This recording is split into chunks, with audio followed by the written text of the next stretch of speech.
السلام عليكم اخواني اخواتي، كدايرين؟ لاباس عليكم؟ كنتمنىكم كلكم تكونوا بخير وعلى خير ان شاء الله وفي احسن الاحوال يا ربي. مرحبا بكم معايا في فيديو جديد ووصفه جديده البنات ان شاء الله. اليوم غادي نحضر معكم البيتزا على حقها وطريقها وبالعجينه ديالها الناجحه مليون في المية. وتابعوا الفيديو من الاول حتى الاخير باش تعرفوا المراحل وتعرفوا المقادير. وان شاء الله في هذا الفيديو اللي معمرها حضرت بيتزا في البيت ديالها غادي تصايبيها لله وغادي تصدق معاك. وبلا ما نطول عليكم نمشيو مع المقادير وطريقه التحضير. وإلا عجبكم هذا الفيديو ما تنسونيش من اللايكات ديالكم تشجيعا منكم للقناه البنات. ويلا معايا نمشيو باش نحضروا هذه البيتزا ديالنا ان شاء الله بحول الله.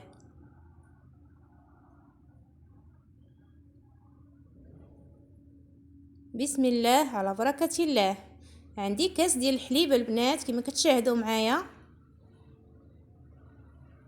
وغنضيف عليه كاس ديال الماء. غنضيف عليه كاس ديال الماء البنات وصافي. غنضيف واحد المعلقه ديال سكر حبيبات، وغادي نضيف الملحه على حساب الذوق. وعندي الخميره الفوريه البنات كديروا حساب ملعقه ونص ديال الخميره الفوريه. وغادي نخلط هاد المكونات حتى كيتجانسوا ليا مزيان صافي. وغنضيف عليهم كاس ديال الدقيق، القياس البنات ديال الكاس بقياس كاس العنبه. وصافي غادي نخلط هاد المكونات مزيان حتى كيتجانسوا ليا مزيان مع بعضهم. ودابا ملي غنخلطهم مزيان غادي نمشي نجيب واحد البلاستيكه ولا سلوفان وغادي نغطي هاد الخليط ديالي صافي. غادي نغطيه ونخليه حتى كديك الخميره كتنفعل ليا. وعاد غادي نرجع باش نكمل معكم العجينه ديال البيتزا. صافي دابا نفعلات ليا الخميره، هي نفعلات ليا. غادي نضيف عليها المكونات الاخرين. غادي نضيف نص كاس ديال الزيت نباتيه، والا كان متوفر عندكم الزيت البلديه كتكون حسن، انا غير ما متوفرش عندي. وغادي نضيف الزعتر، وغادي نضيف كاس الثاني ديال الدقيق كما كتشاهدوا معايا. راه درت الكاس الاول مع الحليب والخميره، وغنخلط مزيان حتى ما كيبقاش يبان ليا داك الزيت ما كيتخلط ليا مع هاد المكونات صافي. عاد غادي نضيف الدقيق الاخر اللي بقى ليا. غنعطيكم البنات العبار ديال الدقيق اللي غادي تقدكم في هاد العجينه. غادي نضيف الكاس الثالث كما كتشاهدوا معايا، والكاس الرابع،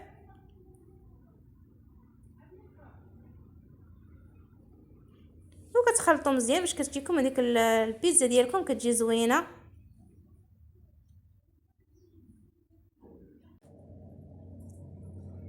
وصافي دابا غادي نضيف الكاس الخامس ديال الدقيق كما كتشاهدوا معايا.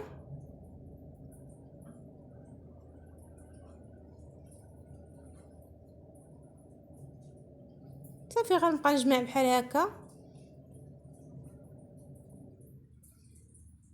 وغادي نضيف نص كاس البنات. هاد السوائل ديالي دخلت فيهم 5 كيسان ونص ديال الدقيق.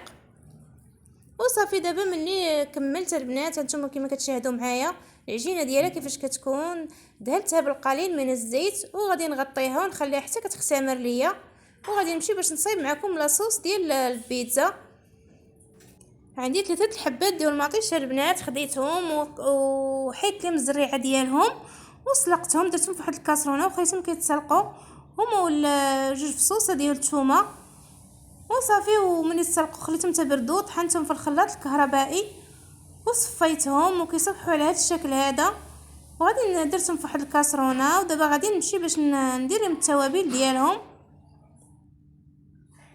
هاد لاصوص البنات كتجي زوينه وكتجي فيها واحد المذاق زوين. كندير واحد القبصه ديال البزار كما كتشاهدوا معايا، وراس معلقه ديال البابريكا والملح على حساب الذوق. وغادي نضيف الزعتر، راس معلقه ديال الزعتر، وغادي نديهم فوق النار ونخليها حتى كطيب مزيان. وعاد غادي نرجع معكم باش ندير المركز ديال الطماطم. ودابا ها لاصوص ديالي غير درت ليها غير نص طايبه، وغادي نمشي باش نضيف عليها نص معلقه ديال الطماطم المعلبه، وصافي غنرجعها فوق النار ونخليها حتى كطيب وكتنشف من الماء ديالها. صافي دابا غادي نمشي للعجينه ديالي بعد ما اختمرت ليا. هانتوما كما كتشاهدوا معايا غادي نخرج لي داك الهواء اللي فيها لداخل. صافي غادي نجمعها وغادي نجيب الدقيق وغادي نرش الدقيق على سطح العمل، وغادي ندير العجينه ديالي فوق سطح العمل باش نشكلها.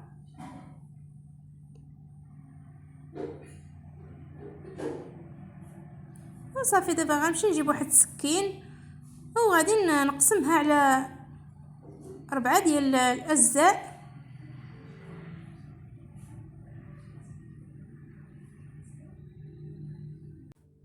وغادي نكورهم كما كتشاهدوا معايا. صافي غنكورهم كاملين بهذا الشكل هذا.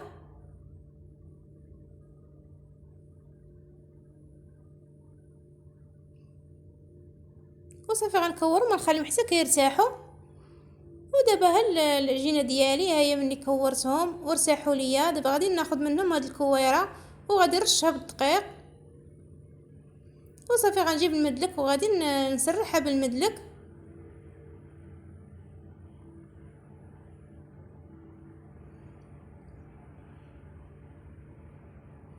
ودابا البنات راني هاد العجينه ديالي غادي نخبزها في المقله. هاد البيتزا ديال العجينه ديال البيتزا غادي نخبزها في المقله البنات. دابا راني شعلت البوطه وخليت المقله كتسخن ليا. صافي ها العجينه ديالي ملي سرحتها ما كتكونش رقيقه بزاف وما كتكونش غليظه بزاف. انا غادي نقطع غير بهاد الاطار هذا هو اللي عندي. ولا ما كانش عندك اي اطار عندك تقطعي به طبسيل كتديريه على سميتو على العجينه ديالك وكترسمي به وكتقطعي. وصافي غادي نجمع هاد العجينه حتى هي كنرجع نخدمها بنفس الشكل. صافي دابا غادي نمشي باش نديرها طيب في المقله. المقله ديالي راه سخنات. صافي دابا غادي نديرها الطيب وغنمشي نجيب واحد الفورشيط باش غادي نتكها بالفورشيط.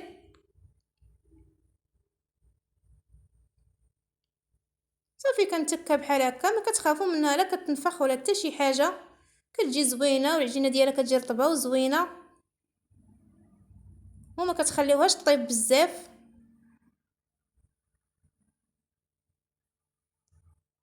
صافي كتبقى بيضه العجينه ديالها ما كتحمر ما حتى شي حاجه، غير كتقبض في راسها كتحيدوها. صافي ما كتخليوهاش تتحمر.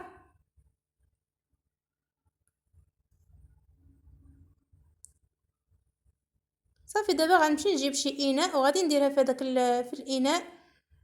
صافي هانتوما كما كتشاهدوا معايا وغنستمر بحال هكا حتى كنكمل هذوك الكوارات اللي عندي كاملين. صافي دابا ها لاباط ديالي ملي طابوا ليا غادي نصايب معكم وحده وغادي تشوفوا الاخرين غنحتفظ بهم في المجمد. صافي غادي نصايب معكم وحده كما كتشاهدوا معايا. جبت هذيك لاصوص ديال البيتزا اللي حضرت معكم. غندير منها ندير منها طبقه على وجه ديال البيتزا. وصافي غادي نجيب الجبن ديال الموزاريلا. جبن الموزاريلا هو اللي كنديرو من التحت عاد كنحط المكونات الاخرين كيعطيني واحد التعليكه زوينه لهاد البيتزا. وصافي كنجيب الصدر ديال الدجاج اللي شحرته مع شويه ديال الملحه وشويه ديال البزار والقليل من الزعتر والبصله حتى هي شحرتها حتى هي درت لها نفس التوابل الملحه والابزار والفلفله ديالي حتى هي مشحراها. وصافي وغادي نضيف عليه شويه الزيتون كما كتشاهدوا معايا. الزيتون مقطع رقيق، الزيتون الخضر والزيتون الكحل. صافي غير رشيشه خفيفه ديال الزيتون. وصافي دابا راني نمشي على الفران، غادي ندخلها للفران حتى كطيب، وعاد غادي ندير ليها الفرماج. صافي ها البيتزا ديالي ملي طابت ليا، دابا غادي نمشي نجيب الفرماج. كندير الفرماج الحمر والجبن الموتزاريلا، كنخلطهم بجوجهم وكنديرهم من الفوق كما كتشاهدوا معايا. هاد الفرماج البنات كيعطي واحد التعليكه زوينه، كنصحكم تخلطوهم بزوج، كيعطي واحد التعليكه زوينه للبيتزا وكيجي واحد المذاق واعر. وصافي دابا غندخلها الفران غير على ما يذوب ليا الفرماج وتنخرجها، ما كنخليش يتحمر. صافي ها البيتزا ديالي ملي طابت ليا هانتوما كيفاش كتشوفوا معايا، كتجي زوينه بزاف.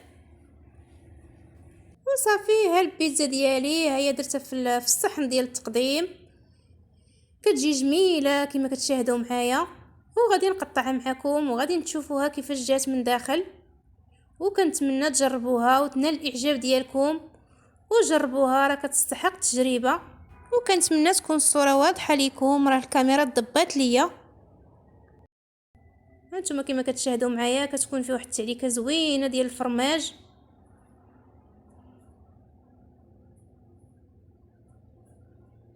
وكنتمنى تعجبكم وتنال الاعجاب ديالكم.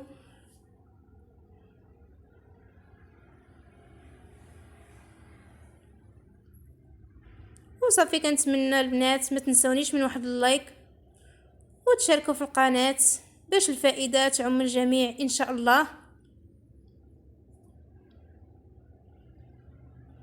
والسلام عليكم ورحمه الله تعالى وبركاته.